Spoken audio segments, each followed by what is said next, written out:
Hey there. The run defense, 2.9 yards a carry against Atlanta after giving up a lot of yards against the Chargers. What was the key for you guys on defense to shore that up?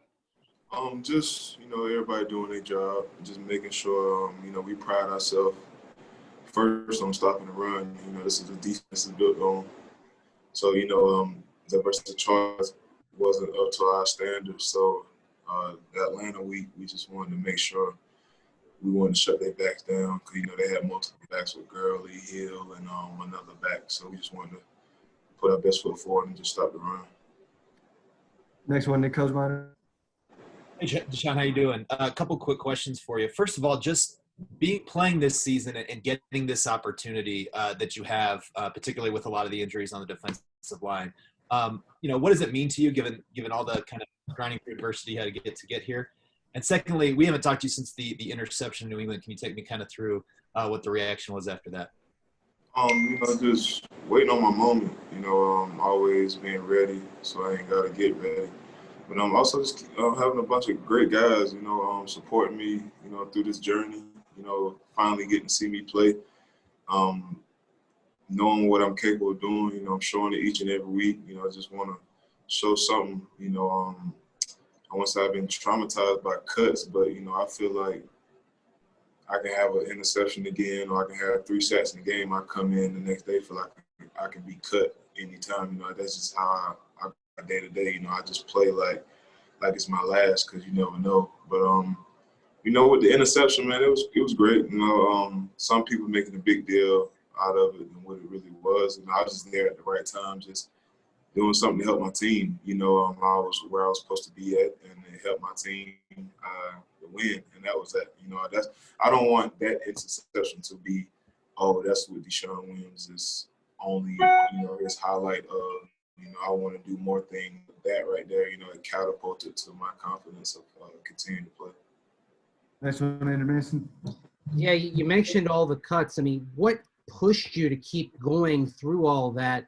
And was there a moment where you thought, okay, this might be it? I mean, I saw back in the summer that when you were released by the Stampeders in the CFL, was there a moment you thought this might be over, my football journey might be done? Just knowing that I am good enough to play. Every city that I went to, either I was there for practice squad or I was there for a little short period of time. One coach or GM told me that I can't play. It was just either it's a numbers game or we're going to need another position, so we got to make this cut. But didn't nobody ever tell me, like, you're not good enough to play. And I know what I could do. I showed it everywhere I went. And, it was with the Calgary thing, I asked to be released because I knew there wasn't going to be a season with the COVID, and they granted me and they released me. So I was, like, thankful for that. And then the next day, that's when Bill and Russ and Elway, and they called me. And they let me know that they wanted to bring me back. So I was just so thankful to have that opportunity back, because I was out of football for a whole year. So, just to show that I could come in for 2 weeks for camp, being away for a whole year, that it surprised myself. Next one, Jeff Flagler.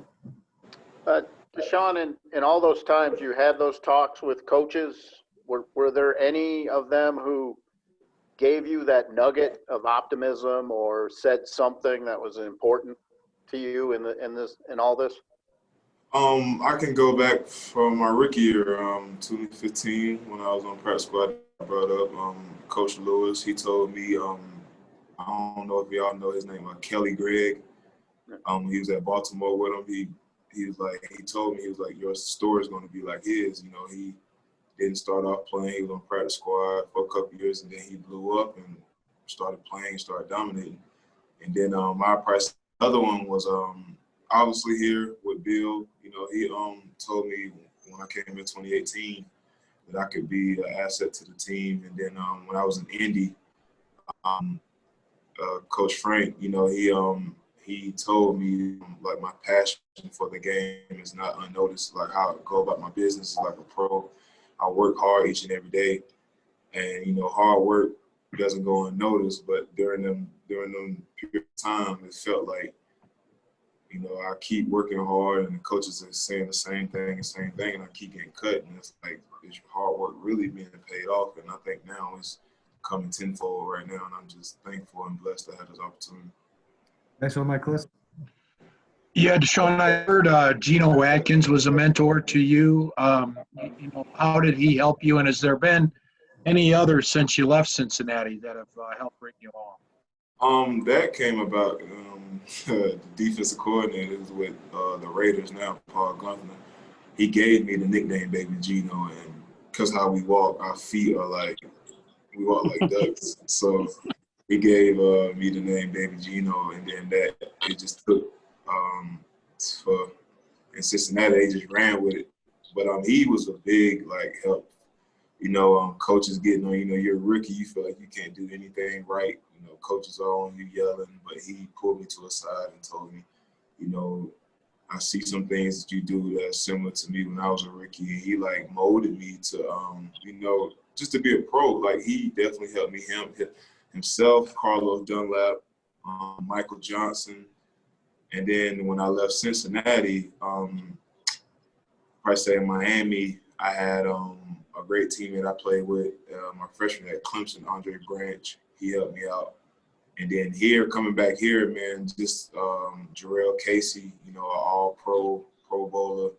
You know, I had to pick his brain. I told him I watched a lot of your tape when I came in 2015, and that kind of made him feel kind of old. But I just tell him, man, every week I had to pull up a Jurrell Casey highlight because just the way how you do things for a shorter guy and you stand out, I wanted to be like that. And then having Mike Purcell, you know, his story, and I was with him last year, you know, just the underdog role of, you know, people saying he's not good enough, he's being cut. And then my man Shelby, you know, we got all three of us got the same story. So it's just it's crazy how, you know, God just put all three of us in the same spot, and, you know, things are just working out how it's supposed to work out.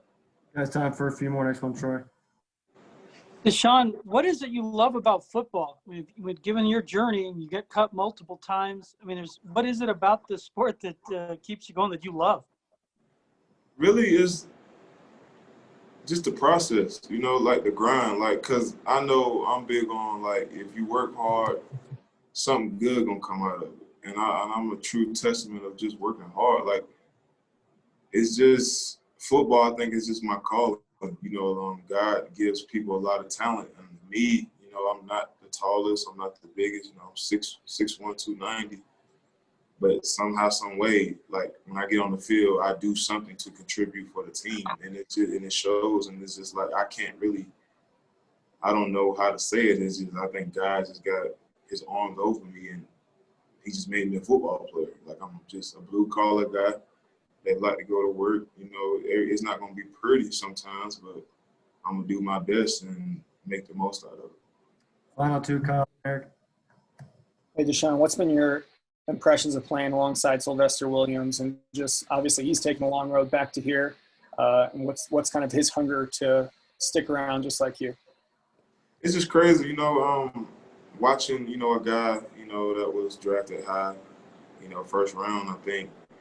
And then he came in and brought a championship to the organization with that great defense they had. And then now watching him come back here again and try, you know, do that all over again, it's crazy. You know, I talk to him every day about that defense because I want to pick his brain. I want to see what we can do, you know, as a defense to, you know, do more and help our team win, because we all know 2015, you know, the offenses wasn't too great.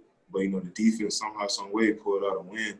So we just trying to see how we can do that too. So I just pick his brain each and every time.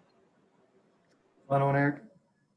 DeShawn, what sort of challenge do you expect stopping the run against the Raiders, and how could having Shelby back this week potentially help you guys with that? Yeah, having Shelby back, man, that's huge. You know, that's just we never want to have one of our brothers not play, you know, because either injury or this thing like COVID that's out here just whipping teams' tail left and right. So, you know, just to have him back, man, it's going to be awesome. But, yeah, with the Raiders, man, you know, they big up front. You know, that's mano a mano. You got to stop the run if you want to beat those guys. You know, You know, Booker's doing real good running the ball. You know, you got a great running back in Jacob. You know, they O-line with Gabe, Hood, you know, guys like that, and Good. And the center is a great center too, as well, with Rodney. Like, they're a great O-line, man. So it's like, if we got to get over this bad taste in our mouth from Atlanta, we got to, you know, stop the run versus those guys. And it's going to be a challenge. Every week is not going to be an easy week no matter who you're playing. So it's going to be a great challenge.